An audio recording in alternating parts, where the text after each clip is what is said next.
Azlan ने भी घर छोड़ दिया।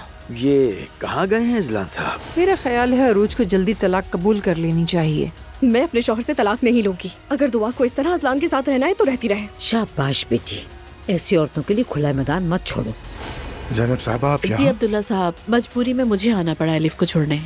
मुझे यकीन नहीं आ रहा। मेरे मुंह लगने की जरूरत नहीं है, चली जाओ यहाँ से। ज़ैनब साहिबा, आपको बता कर आना चाहिए था। खुदाफिज अब्दुल्ला साहब। बेशरम लोग। हाँ कहो ज़ैनब।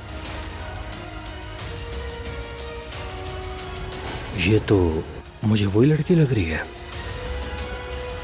वो मुस्तफ़ा पर इल्ज़ाम लगाने वाली औरत थी ना, आलिया। एक लग्जरी हाउसिंग सोसाइटी में रहती है, गाड़ी भी है उसके पास।